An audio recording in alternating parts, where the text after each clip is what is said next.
We are live in Lawrence this morning. Anchor lives, but yeah, looks like I'm the only one here so far. It's very quiet. We've moved several times and they're really doing up the Jayhawk. Now, the Jayhawk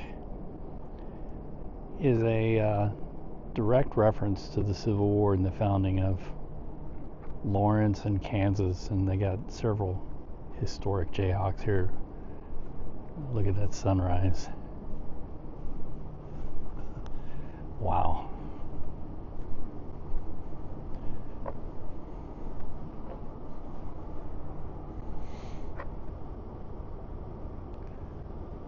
Neato.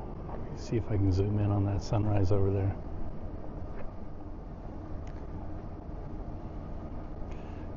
Wow. And the University of Kansas is located on a huge hill that they actually call Mount Oread. There's a natural history museum. We have to bring the kids there sometime. Look at some of these Jayhawks. 1923.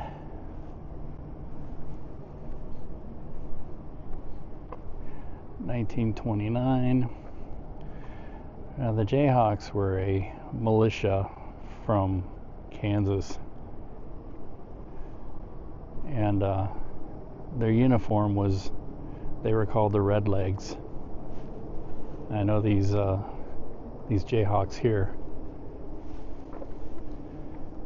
don't have any color, but I believe some of them had red legs. It is a very pretty morning with fog and everything that's formed. It happens this time of year with the condensation layer from the rivers, streams and everything. So as we drive into Lawrence, which is a beautiful town, and this campus is also one of the prettiest campuses in the United States, I think.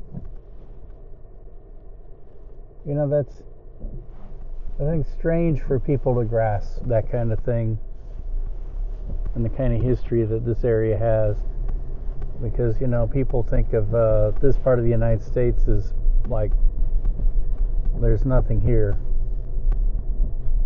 which is not true. And I have to, I think it's this hill right here.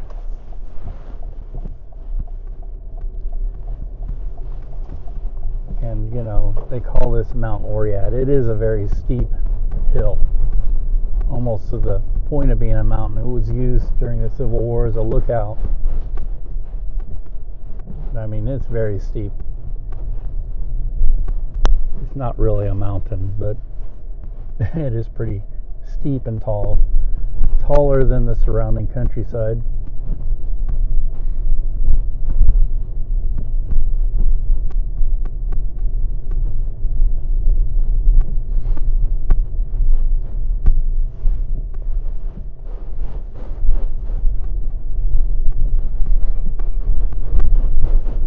And this town is very proud of the heritage it has.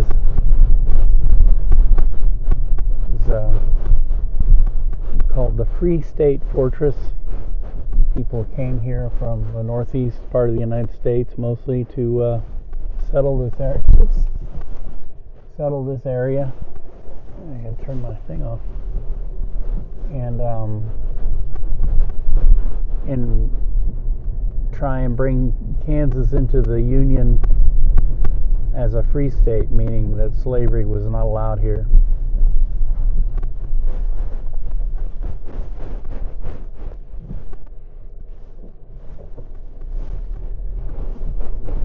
Because the politicians at the time thought it would be a good idea to allow states to determine where they would come into the Union as free or slave, and they set up a situation where all sorts of cheating and shenanigans started happening, and people were coming over here to bring this state in as a slave state. They had no intention of living here or settling here. They just wanted a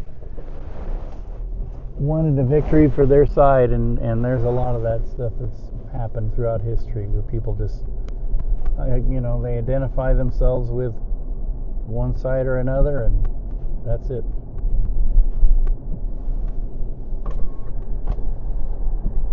And other people came in from the Northeast to say, nope, but the people that came in from the Northeast, in their defense,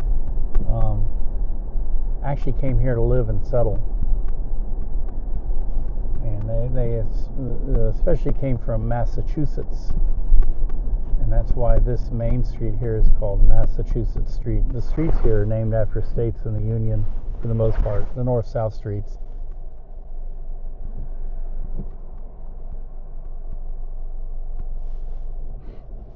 And the prominent ones are the ones where the people who came here to live and settle, like Massachusetts, Rhode Island, New Hampshire.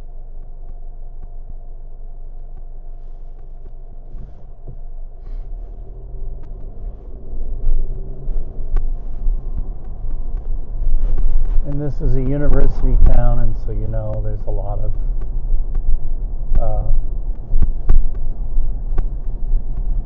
of ideas and things from all different parts of the world come through here, and has a very cosmopolitan vibe, and it's got a small town vibe, although it's about 45 minutes from Kansas City.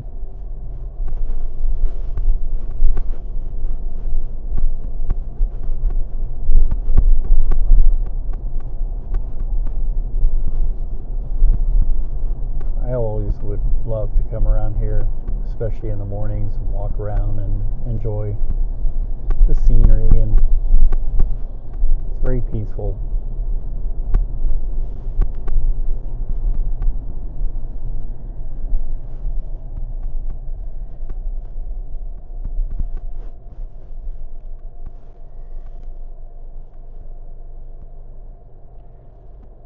Unfortunately, of course, in 1863,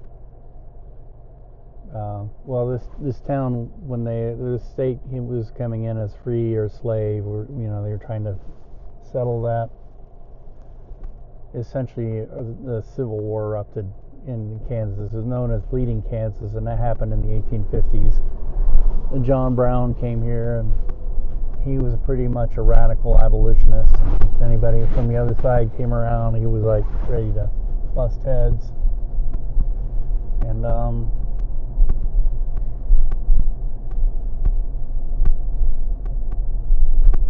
1863, William Quantrill brought a band of Missourians over here, mostly Missourians, and they burned Lawrence. And anybody that was of military age, that was male, they would shoot and kill on the spot. They ended up killing about 150 men and boys. Yes, boys.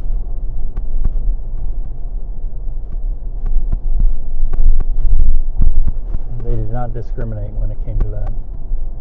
They burned down this hotel. This is the Eldridge now, but it was known as the Free State Hotel. It was a symbol of Lawrence and the Free State movement.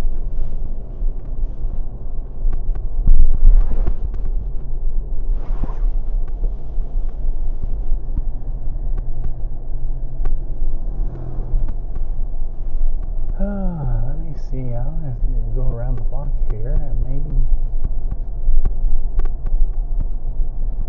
have some coffee before I head back east.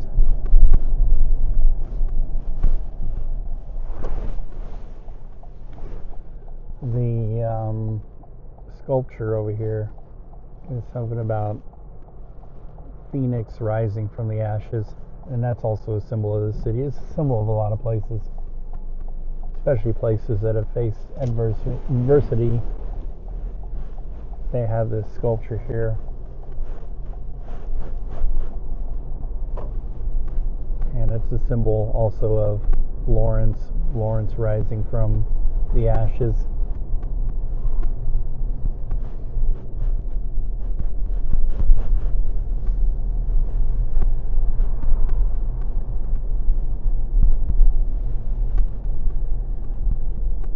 There's my former workplace right there on the corner on the left.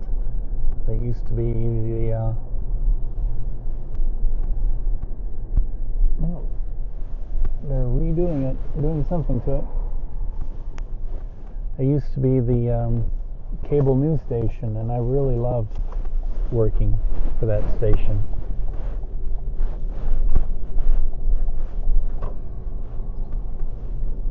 I think they did a really good job with local news.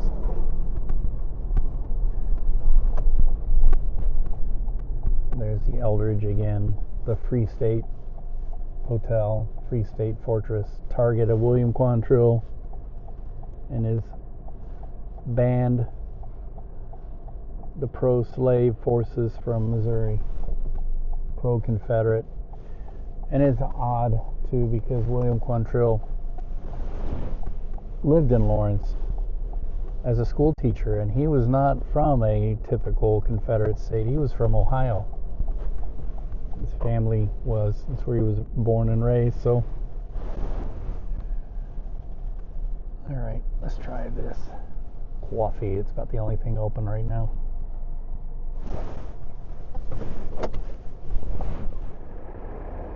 See Eldridge or Free State Motel and downtown Lawrence.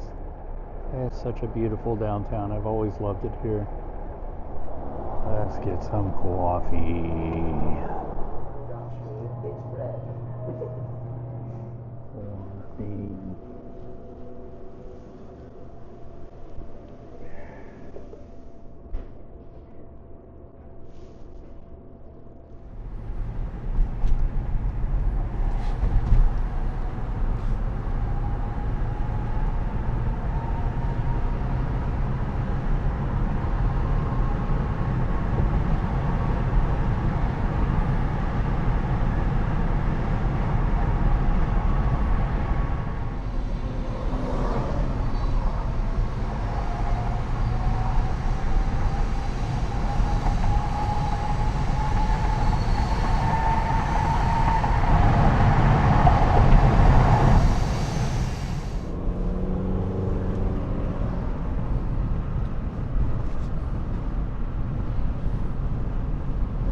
Man, it's been a long week today and a long month this week. But it's Friday, and you know what that means. Yep. The topic.